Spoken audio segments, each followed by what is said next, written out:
Hey aspirants, welcome back to MCM Initiative, which is Mains Current Affairs Marathon. In today's video, we'll be discussing about the subject governance, and this video is going to be a lot more interesting. So the topics for today's discussion are governance, which is e-governance, citizen-centric, good governance, governance reforms for inclusive development, grievance redressal, self-help groups, whole of government approach and collaborative governance. So let's get started. Over to you, Suresh sir. Thank you, Chaitanya ma'am. The next important topic is e-governance. So e-governance becomes very important topic because it is directly mentioned in the GS2 paper of the syllabus. So in this context, we are going to discuss all the surrounding areas of e-governance and recent happenings. For example, we can directly interlink with citizen-centric administration and even digital applications of e-governance because it's clearly mentioned in the syllabus like e-governance and its applications along with grievance redressal mechanism also. So in this context, first and foremost, we are going to discuss what is e-governance and its benefits, recent happenings, challenges, government initiatives, and way forward. So let's begin with the topic. First and foremost, the definition of e-governance. E-governance refers to applications of ICT, that means information and communication technology by government to deliver public services, even shared information and conduct transaction and promote participatory governance. The overall objective of the e-governance is to bridge the state and society gap by building accessible and inclusive and efficient administrative ecosystem. Remember, this entire e-governance framework works under the SMART principle, SMART governance framework. SMART means simple, moral, accountable, responsive, and transparent. So in this context, we are going to discuss all the dimensions. Yes, Vikas. So yes, and also we see that in the last few years, if we look at it, the government has taken a lot of initiatives in promoting e-governance. So we see that initiatives like the India AI mission, which recently was launched, and also the promotion of digital public infrastructure, and particularly the start of the CP Grams 2.0, like the next version of the CP Grams, and also the passing of the Digital Personal Data Protection Act, DPDP Act of 2023, and also the start of the account aggregator initiative. All these have been taken. So we see that in every sector there has been a series of initiatives that has been taken by the government to promote e-governance. For the effective implementation of this e-governance, so definitely digital public infrastructure plays very important role. So try to know more about digital public infrastructure. Probably UPSC might ask, now what is digital public infrastructure and its application with respect to e-governance. So digital public infrastructure is a shared and interoperable digital system. It ensures secure and seamless interaction between government, people, and various businesses. So we can give various examples such as Aadhaar, even UPI, even DigiLocker, ONDC, even ABA. So all comes under digital public infrastructure, which plays very important role in e-governance and effective delivery system. So let's begin with important benefits of e-governance. The first one, it mainly ensures the transparency and accountability. For example, platforms like GEM have reduced almost to 10,000 crore of corruption by enabling the transparent procurement in such a way that there is efficiency and speed also. For example, 4.4 crore of files, it is almost resolved through e-offices. So that is a very important fact for this e-governance. And next one is inclusion and empowerment, like DBT, that means direct benefit transfer, which has transferred around 34 lakh crores directly to the beneficiaries, cutting down the middlemen and even for the bureaucratic delays also.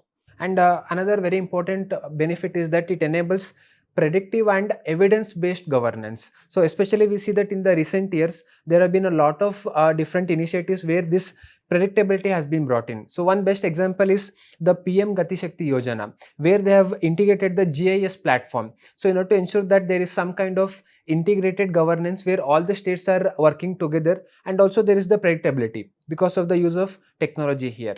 And then we also see that it enables the accessibility. So the common people sitting right in their home can access the governance from their home. They did not physically go to the government office to avail the services. So again, here we see that the initiatives like Bhashini, which has helped in availing the various different digital services using their regional languages, is another good example that we can talk about. So further, it also enhances trust in government system, especially through responsive governance.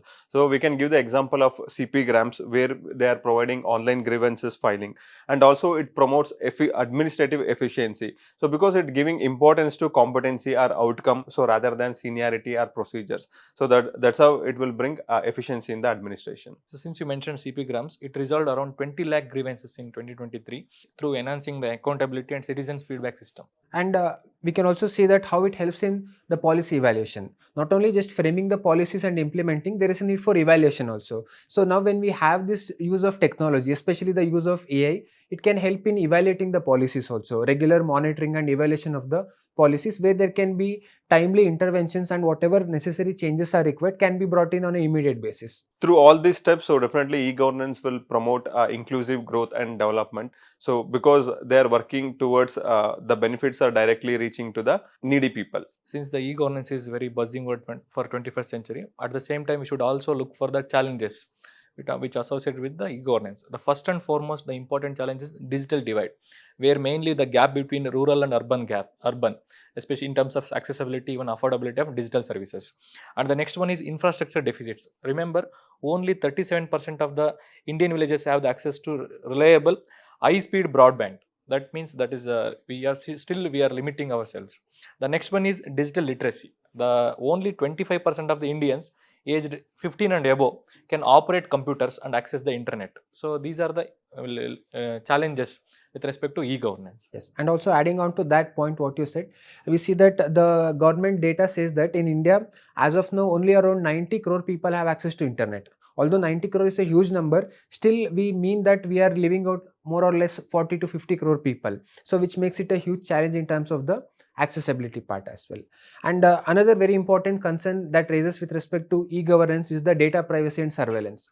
Now, as we already have the KV Puttaswamy case, where the Supreme Court has said that data privacy or right to privacy is a part of fundamental right, protecting or upholding this fundamental right becomes a very challenge. So where that line has to be drawn in terms of the data collection and where it has to be preserved or protected. So that is a very important concern that arises with e-governance. Along with that, so we also facing a lot of cyber security risks, because so whenever we are exposed to the digital things, so definitely these ransomware or cyber attacks are very common, and especially with respect to the government digital infrastructure, because it is highly vulnerable. So because of lack of the various security measures with respect to digital aspects, so that also one of the important challenge. So along with that, so because of we are using lot of AI, especially in delivering e-governance services. So because AI actually works on the data, so that data are fed by humans. So because of human driven data, so there is a biasness in the AI, so that we have to look into it. So that is also one of the major challenge. And as you pointed out to the cyber crimes, on one side the people are becoming vulnerable to cyber crimes, and also we see that on the other side there is a constraint in terms of the administrative capacity itself. The government also has significant administrative constraints in terms of the government employees being equipped with the digital skills, and in terms of the manpower, the technological availability, the resource availability from the government side. Even that is a constraint as of now. So which is a serious challenge. With respect to cyber security risk you mentioned, India faces around 13 lakh cyber incidents in recent times. That is a good fact. So also, as Suresh sir has been mentioning, please try to add as many data as possible. Otherwise the points becomes little general. When you can give these data, the points becomes more specific. Along with these challenges, there is one important challenge which is language barrier. Remember, around 88% of the Indians prefer their local languages while accessing their services and all. But many of the e-governance services are only available either in English or Hindi. So that should be one of the barrier also. And in this regard, if we see what have been done by government, we see that there have been a lot of initiatives taken in the recent years. So some of them being the India AI mission, and then talking about Digital India, and also we have the Bhashini initiative that is providing for the AI service in the regional languages. Then we have DigiLocker, and then we have the passing of DPDP Act. So then we also have the National Cyber Security Initiatives, a whole list of initiatives we have, some of the important initiatives. So along with these government initiatives, there are other important government initiatives. One is BharatNet Phase 3, like the target high-speed broadband connectivity to all 6 lakh villages via optical fiber, even strengthening the rural digital access. The next one is eSanjeevani, that is the national telemedicine platform, which mainly facilitating the remote healthcare consultation, especially in underserved regions. In addition to this, so we have other initiatives such as PMG Disha, so which actually promotes digital awareness, so especially in the rural areas. So further we have CP grams, so which is a online grievance redressal mechanism. So and also we have Umang, so which provides all the government facilities in a single platform. It ensures interoperability so between various departments. And along with these central government initiatives, there are few important state government initiatives also. Like for example, from Karnataka government, there is a e-Bhumi project is there, and e-Khajana is also there. Yes, even Sakala project. Yes, Sakala is also there. So we can write all these examples in your answer so that you could get that 0.5 1 marks extra. So the next dimension is to address all these challenges. We should talk about the way forward also. First and foremost is strengthening the digital infrastructure. That means like promoting 5G is in rural areas that can easily accessible to in rural people also. Then the cyber security framework, since you mentioned India is facing cyber security risks also. That's why the strengthening data protection laws, since you already mentioned DPDP Act is there, we have to strengthen it, and we should implement it as soon as possible. The next one is digital literacy programs, like expand the Pradhan Mantri Gramin Digital Saksharata to all the panchayats. So in addition to that, so definitely we have to institutionalize outcome based evaluation. So because whatever the reforms we are bringing in, so definitely the bureaucracy is not taking it easily. So we have to bring that cultural shift within the bureaucracy, especially to make e-governance more effective.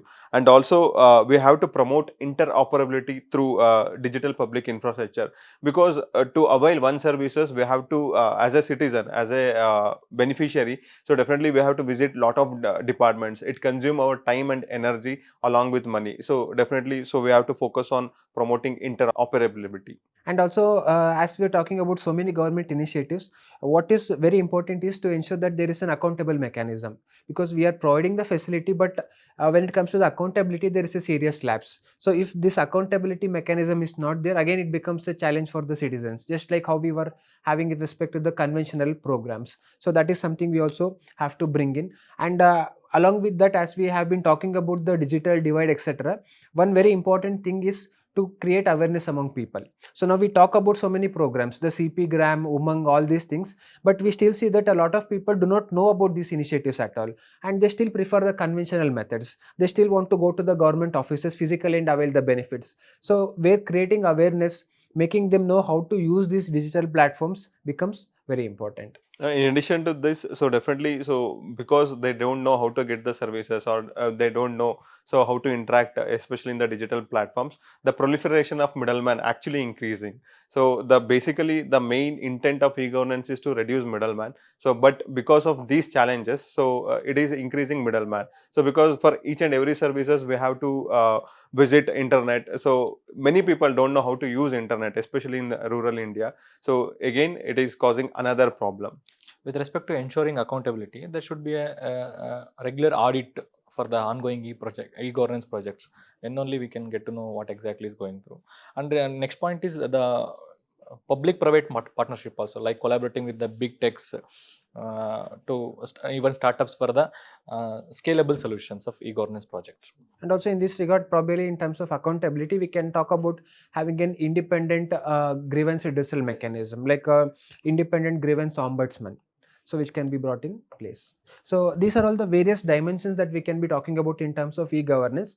And remember, just because we're talking about governance does not mean we do not have any scope to bring the constitution or articles. So this is where you can have a slight edge, where you can try to bring one or two important articles, the different constitutional provisions, to get that slight edge. So for example, one we can talk about Article 14, which talks about right to equality. Now if you have to ensure right to equality, everybody should be able to get all the benefits, be it the digital benefits or the other benefits. That is one. And we can even talk about the Article 38, which talked about the social welfare. So if the government has to ensure social welfare, use of digital technologies again become very important. So these things can be integrated into your answers to make them more effective as well. And also in addition to this, so definitely we can talk about Article 39, which talks about equitable distribution of resources. So through e-governance, if the resources, especially not reaching to the beneficiary, so definitely it will create inequality in the society. So that's why e-governance plays very important role to fulfill these constitutional values. And on a concluding note, we can bring in here second ARC, which says the ultimate test of governance is the quality of services delivered to citizens. So you can here slightly modify and link it to e-governance as well. Also, second IRC highlighted that we have to shift from rule-based to a role-based administration. That could happen through e-governance, as we discussed. Over to you, Manoj sir. Thank you, Chaitanya. The next topic which we'll be discussing is governance reforms, keeping in mind the inclusive development. So it is actually a continuation of already discussed topics till now regarding governance, but with the main focus of inclusive development. So let's look into the definition of inclusive development. So inclusive development ensures that the benefits of economic development is shared equitably across vulnerable sections such as SC/STs or women or minorities and physically challenged. So this governance reforms here acts as a delivery vehicle. So the next question is, why linking governance with that of inclusive development? So poor governance such as the leakages or elite capture or red tapeism, so this would disproportionately hurt the vulnerable sections more. Hence, governance reforms is not just an efficiency issue, rather it is also equity issue as well. Why are governance reforms needed? First is implementation gaps. So here, India has strong laws and schemes, but weak last mile delivery system. Second issue is fragmented accountability. So here, multiplicity of agencies, unclear responsibilities and weak grievance redressal mechanism. And the third issue is red tapeism and corruption. So here, discretionary powers without responsibilities, this would breed rent-seeking behavior. And the fourth issue is digital divide. So here, e-governance can exclude those without digital access unless designed inclusively. And fifth is weak PRI or municipalities. So devolution of funds, functions and functionaries to panchayats and ULBs remain unclear. Weak social audit as well as citizen participation mechanisms. Let's look into various key pillars as well as dimensions of governance reforms for inclusive development. The first is administrative reforms. So here, simplification of rules, so reduction of discretions such as faceless assessment of taxation. Along with that, second ARC recommends lateral entry as well as performance-linked appraisals. And along with that, reducing overlapping jurisdiction. So, and the second dimension is decentralization and local self-governments. Here, the need for real devaluation of funds, functions and functionaries. Along with that, Gram Sabha empowerment and social audits. Keeping in mind all these things, so we can actually take inspiration from Kerala's People's Plan campaign. The third dimension is technology-driven governance, that is e-governance, which is already discussed. And the fourth dimension is transparency and accountability. So here, various initiatives such as RTI Act of 2005, where it empowers citizens, and then social audits, Citizen-Centric Chapter, and public service guarantee acts across different states such as Madhya Pradesh and Rajasthan, and organizations such as Lokpal and Lokayukta and whistleblowers protection ensures transparency and accountability. And the last dimension is financial inclusion and fiscal reforms. So here, JAM Trinity, where Jandan account, Aadhaar as well as mobile integration. This integration would ensure financial inclusion, and along with that, in order to promote cooperative federalism, so GST has been brought. This would not only promote cooperative federalism, along with that, simplification of indirect taxes are also done. All these would ensure good governance. And let us finally look into the keywords which we can readily use in our answers. So keywords such as trust-based governance, behavioral economics-based nudging, reform, perform, transfer, and then rent-seeking behavior, discretionary versus rule-based governance, silo-based approach versus convergence approach, minimum government, maximum governance, ghost beneficiaries, saturation approach over targeting approach, citizen-centric governance, participatory governance, and convergence models. Well, aspirants, that's it for today.